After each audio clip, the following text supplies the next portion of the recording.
Hola, buenas noches. ¿Cómo están? Esto es Crímenes de Córdoba. Hoy con un caso muy especial. Nos hemos trasladado al interior de la provincia, al Valle de Tras la Sierra, a San Javier, Villa Dolores, y nos hemos retrotraído a 2006, febrero de 2006, porque tenemos un juicio insólito, por un lado, que se resolvió de una manera inusual, uno de los primeros juicios por jurados de la provincia. Tuvo que ver mucho el jurado popular en esto.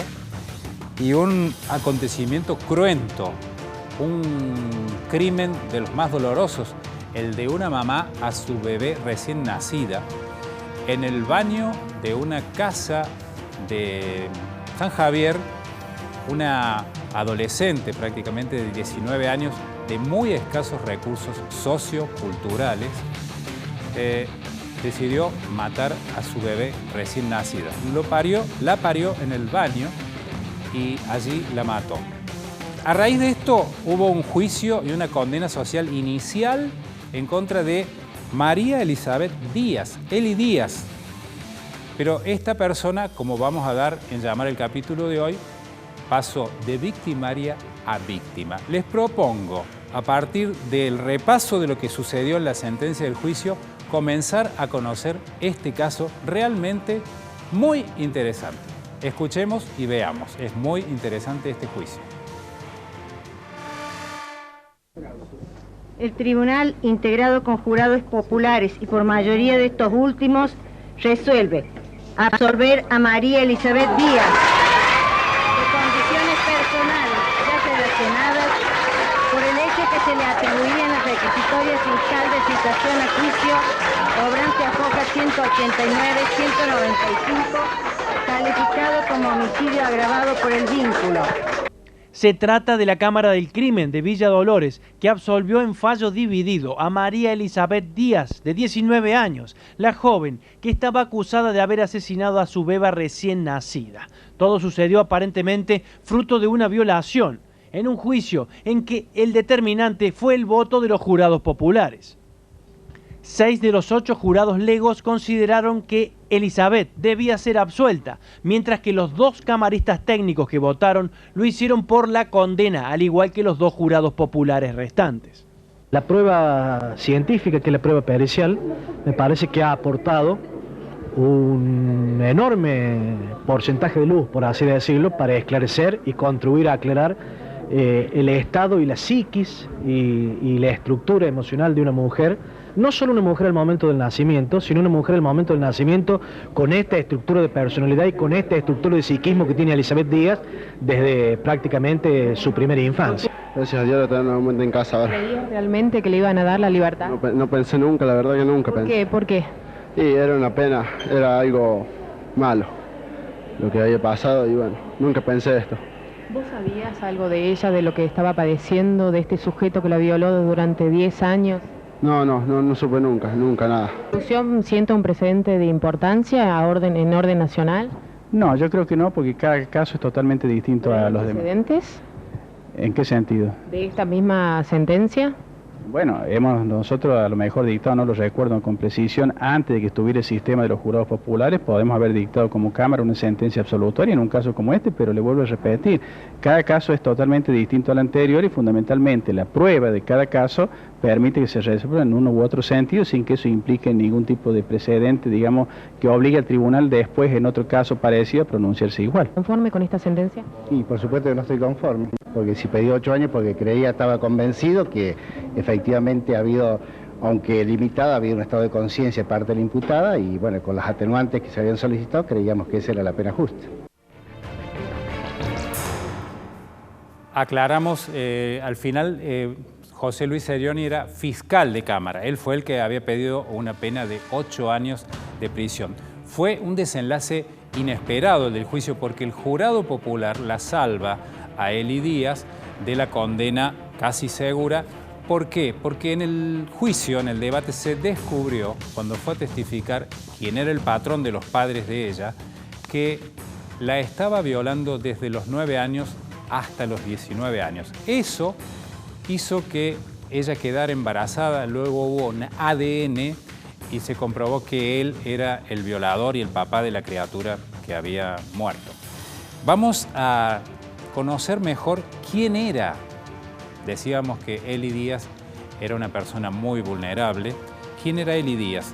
Fuimos a Villa Dolores, nos reunimos con un cronista que estuvo presente en todo el desarrollo de este proceso judicial, el señor Miguel Ortiz, un querido amigo y corresponsal de allá de Villa Dolores, que nos cuenta bien quién era Eli Díaz para que nos demos bien una idea de qué se trataba lo que rodeaba todo este crimen.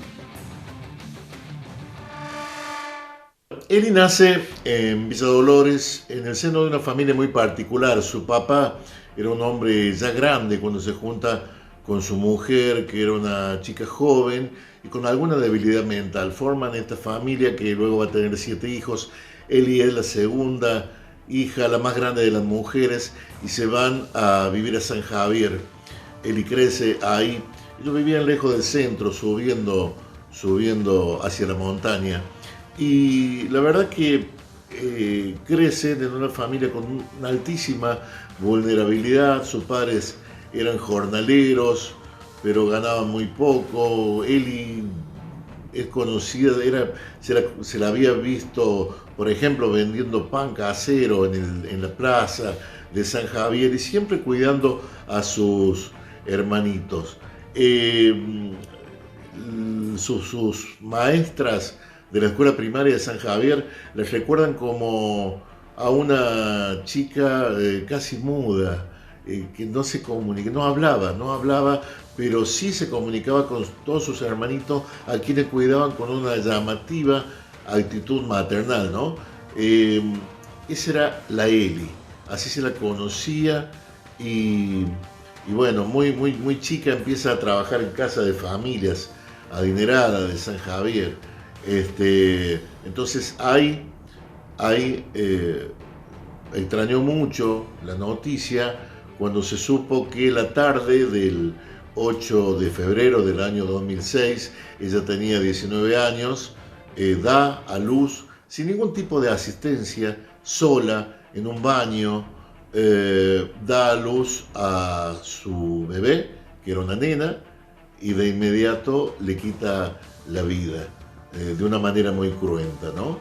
Entonces, llamó muchísimo la atención, nadie sabía que ella estaba embarazada, posiblemente ni ella misma. Los informes psicológicos posteriores indicaron que ella no tenía, prácticamente de verdad, no tenía ningún conocimiento sobre salud reproductiva, sobre sexualidad, no sabía qué eran los periodos de la mujer, no había tenido, pobre, ninguna orientación en ese sentido. Y como decía, era una chica que prácticamente no hablaba con nadie, y que luego se supo había sufrido muchísima violencia intrafamiliar. Sus padres les habían pegado mucho a ella y a sus hermanos mientras crecían.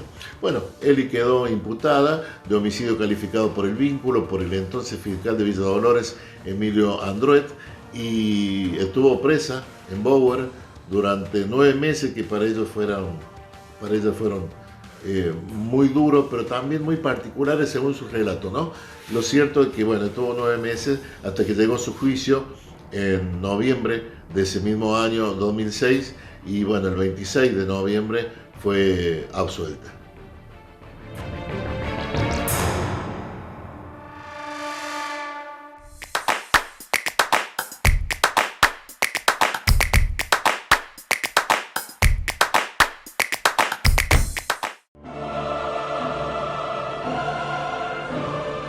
Una dosis de conciencia, una dosis de Sputnik. Una dosis de conciencia, una dosis de AstraZeneca. dosis de conciencia. Una dosis de Sinopharm. Una dosis de conciencia. Si te vacunaste, seguí cuidándote. Vacuídate. Ministerio de Salud. Gobierno de la Provincia de Córdoba. Este programa cuenta con el auspicio de la Asociación de Magistrados y Funcionarios Judiciales de la Provincia de Córdoba. A la hora de defender sus derechos, elija un profesional de confianza y avalada trayectoria. Juan Fernández Salé, 30 años en la defensa penal.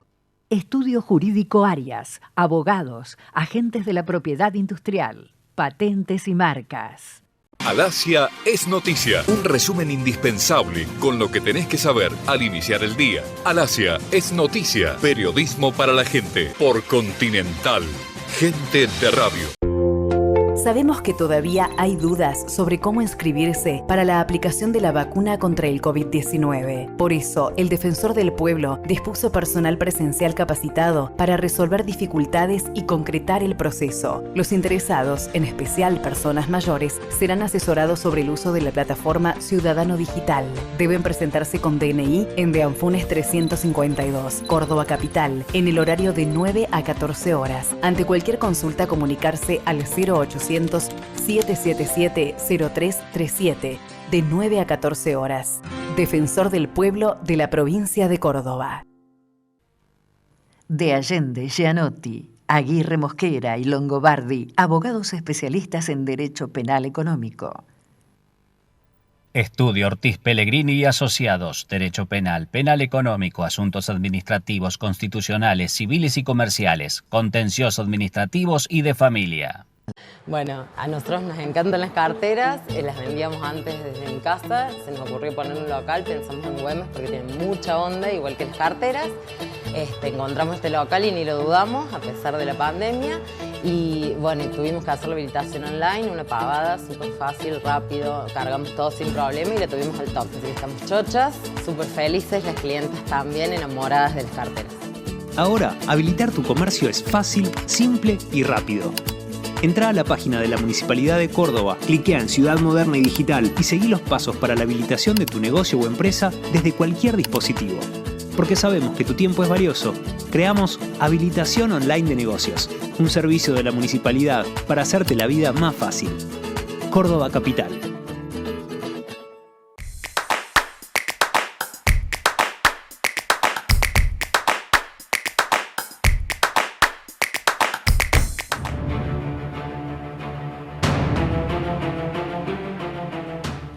Seguimos con el caso de Eli Díaz, de victimaria a víctima, porque sufrió durante muchos años el abuso sexual de quien era el patrón de sus padres, que terminó en un embarazo, el que motivó todo este proceso judicial por el cual ella fue a juicio.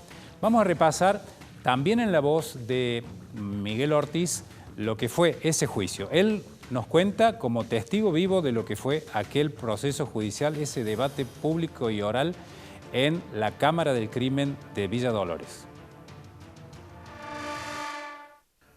Bueno, llega el día del juicio de Eli, en contra de Eli, en noviembre de 2006, en los tribunales de Villa Dolores, ante el juez Mario Morán, y comienza a desarrollarse las audiencias. Era un juicio con jurados populares, ¿no? Con cierta normalidad, era todo más o menos como se esperaba. Llamaba mucho la atención, a nadie le cerraba que esta chica hubiese podido hacer eso, porque era conocida como una chica muy pobre, como una chica que posiblemente no se comunicaba, pero no como una mala chica. Entonces, llega el momento en que al juicio va como testigo un hombre que era vecino de la familia de Eli, que era de alguna manera el vecino proveedor, el buen vecino, que tenía cierta fama de buen vecino entre quienes no lo conocían tanto. Ese hombre era Arturo Benavides, que tenía algo de 60 años en ese momento, y cuando entra a la sala de audiencias, Eli se tapa la cara. hay una foto que muestra ese momento. Y bueno, él lo que dice en el juicio es que él siempre le ayudaba, que la conocía de chiquita a él y que siempre le ayudaba a la familia. Y bueno, sí, realmente los mismos padres reconocían que Benavides había sido muy, muy generoso con ellos, con la familia, siempre. Bien, lo raro es que Eli se tapaba la cara.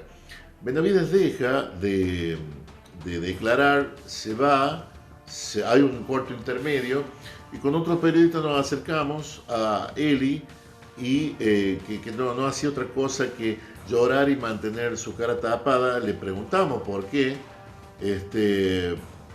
pasaba eso y ella lo único que dijo fue es él, eso dijo. Entonces ahí vino la gran pregunta y ahí surge la revelación de que había existido un abuso, porque hasta entonces ni siquiera Cunio, el abogado defensor, tenía la hipótesis del abuso como una... O la tenía, pero no la tenía como una herramienta probable dentro de su plan de defensa. Entonces llama muchísimo la atención esa situación. Benavides ese mismo día queda detenido porque en realidad Eli dice que había sido abusada por él. Además dijo que había sido abusada por él desde los 9 años. El fiscal Android detiene entonces a este hombre que había llegado como un testigo y que no sale más de tribunal y queda imputado. Se ordena un ADN a la bebé que había sido, se imaginan, ya sepultada hacía 9 meses.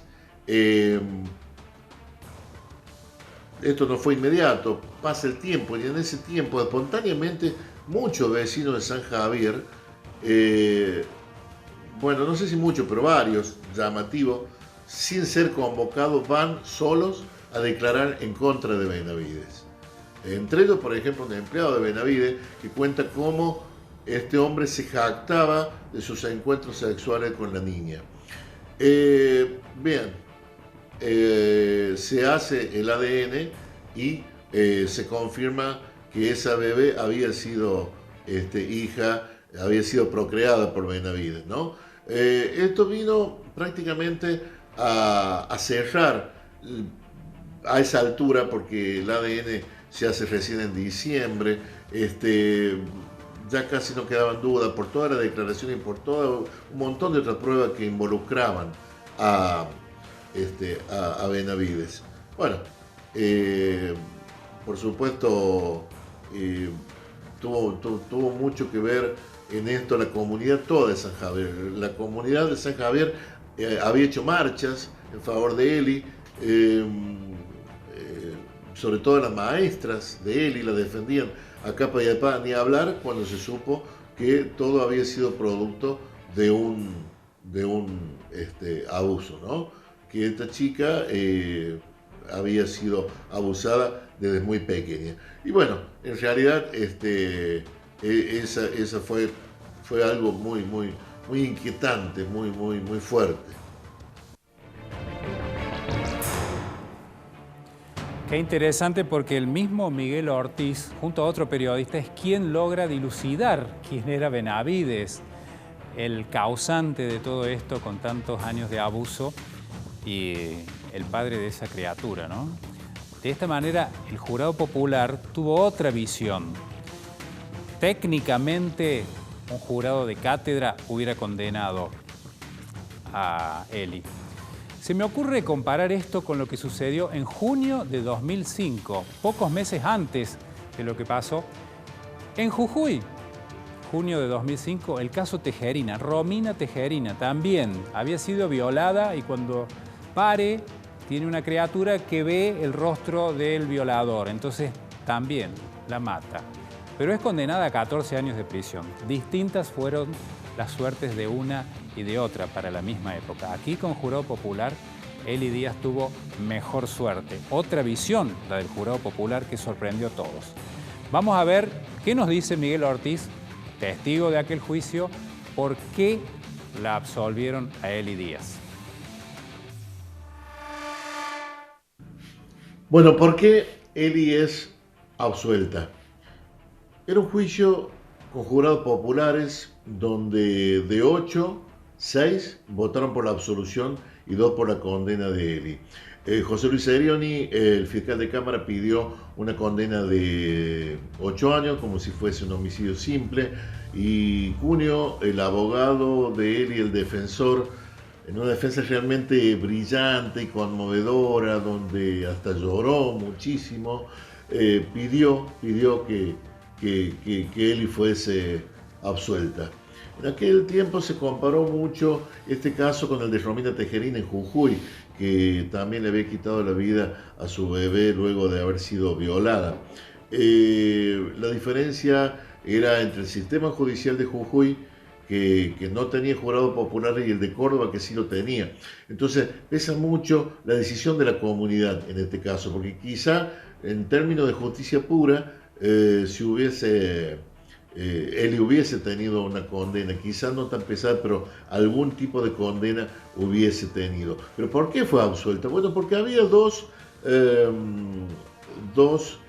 informes, uno psicológico y otro psiquiátrico, que si bien no coincidían en todo, sí decían que, palabras más, palabras menos, que Eli no era consciente de sus actos cuando hizo lo que hizo. No tenía conocimiento de lo que hacía. Recordemos que sucede eso en el baño, ella estando sola, sin asistencia de ningún tipo, como decía, y es descubierta, es atendida, la llevan al hospital Villa Dolores y ella se fue abrazando un bolso, supuestamente un bolso con ropa. Resulta que en ese bolso estaba el bebé, y ahí se descubre el homicidio, ¿no? Algo muy fuerte. Y hubo otros indicios que marcaban esta falta de racionalidad que aparentemente él había tenido en aquel tremendo momento. Bien, el momento donde se dice en el juicio que Eli estaba absuelta, bueno, fue como una tribuna gritando gol. Había muchísima gente de San Javier y de la zona, sobre todo mujeres. En aquel tiempo no había en la zona movimiento de mujeres como hay ahora. Quizá este hecho ayudó a que eso se gestara. Y la verdad, toda esa comunidad que había pedido en las calles que Eli fuese absuelta, porque creía que la justicia era liberar a Eli y encerrar a Benavides, esa misma gente la abrazó a Eli después durante muchos años. Llevó tiempo para que Eli hablara, pero eso se logró, y cuando Eli se comunicó con el mundo demostró que era una chica inteligente, sensible, coherente, realmente una enorme persona, como lo es ahora.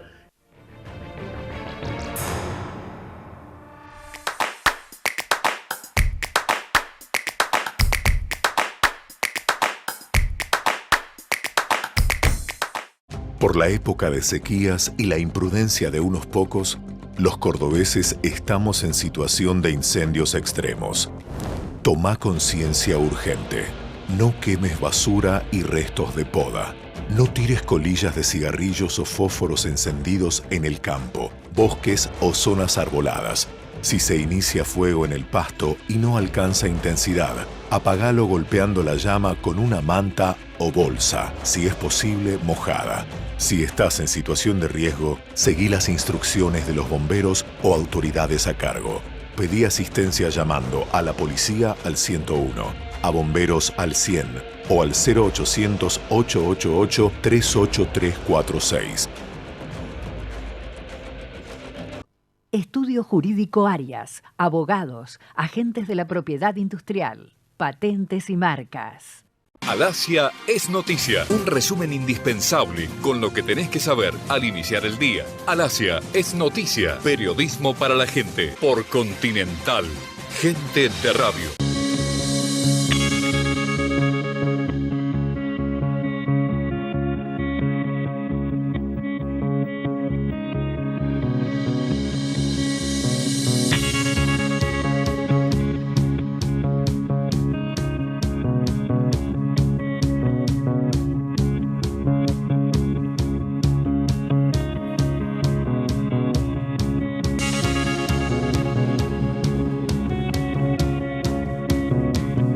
Este programa cuenta con el auspicio de la Asociación de Magistrados y Funcionarios Judiciales de la provincia de Córdoba. De Allende, Gianotti, Aguirre Mosquera y Longobardi, abogados especialistas en Derecho Penal Económico. A la hora de defender sus derechos, elija un profesional de confianza y avalada trayectoria. Juan Fernández Salé, 30 años en la defensa penal. Sabemos que todavía hay dudas sobre cómo inscribirse para la aplicación de la vacuna contra el COVID-19. Por eso, el Defensor del Pueblo dispuso personal presencial capacitado para resolver dificultades y concretar el proceso. Los interesados, en especial personas mayores, serán asesorados sobre el uso de la plataforma Ciudadano Digital. Deben presentarse con DNI en de Anfunes 352, Córdoba Capital, en el horario de 9 a 14 horas. Ante cualquier consulta, comunicarse al 0800-777-0337, de 9 a 14 horas. Defensor del Pueblo de la provincia de Córdoba. De Allende, Gianotti, Aguirre Mosquera y Longobardi, abogados especialistas en Derecho Penal Económico. Estudio Ortiz Pellegrini y Asociados, Derecho Penal, Penal Económico, Asuntos Administrativos, Constitucionales, Civiles y Comerciales, Contencioso Administrativos y de Familia. Creemos que los productos naturales son la economía del futuro. Cada día la gente consume más artesanal, menos elaborado. Por eso decidimos jugarnos y abrir este negocio. Todo el mundo nos decía, uy, se van a meter en un bardo de trámites, pero entramos a la página de la municipalidad y lo habilitamos al toque. Simple, fácil y rápido. Ningún drama. La página te guía sola. Y el olfato no nos falló. El negocio está funcionando. Ahora, habilitar tu comercio es fácil, simple y rápido. Entrá a la página de la Municipalidad de Córdoba, cliquea en Ciudad Moderna y Digital y seguí los pasos para la habilitación de tu negocio o empresa desde cualquier dispositivo. Porque sabemos que tu tiempo es valioso, creamos Habilitación Online de Negocios, un servicio de la Municipalidad para hacerte la vida más fácil. Córdoba Capital.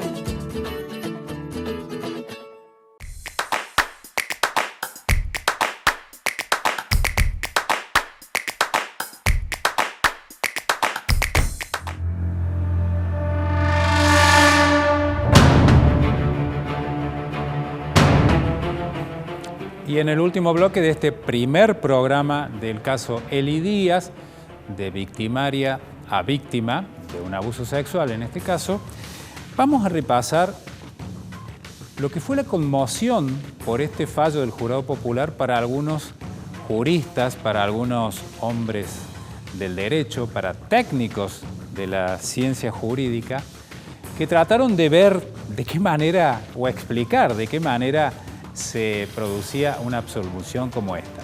Vamos a recurrir a 3 testimonios de época a raíz de aquel fallo de absolutorio.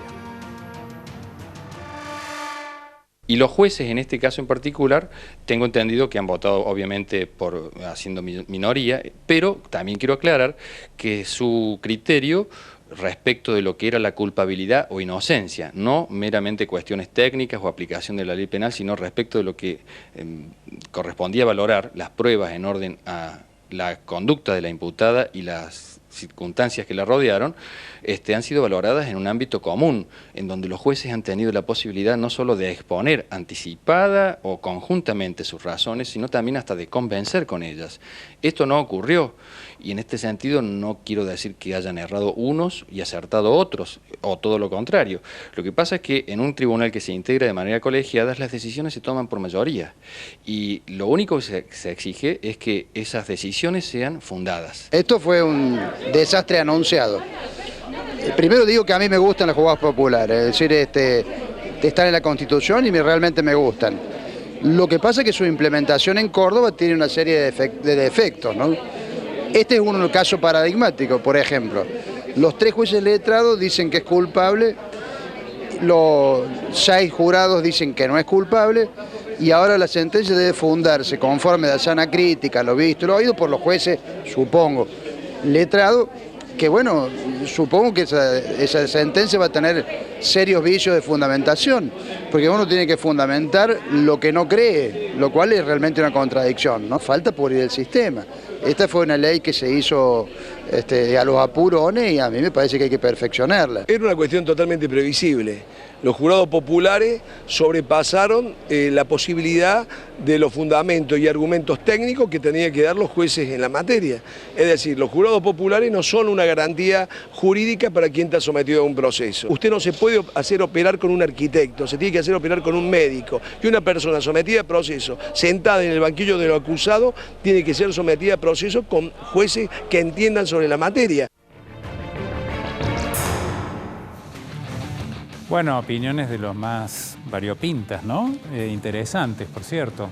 Estaba empezando el juicio por jurados populares. ¿Este fue acaso una bisagra, este juicio, de lo que fue el antiguo régimen y este de delitos aberrantes o muy graves como este, ser analizados por jueces populares? Les prometo en el final de este programa, este primer programa del caso, que el segundo programa del caso Eli Díaz, de victimaria a víctima, va a ser mucho más interesante. Por empezar, nos toca repasar el juicio Benavides, el abusador. Vamos a ver qué sucede con él.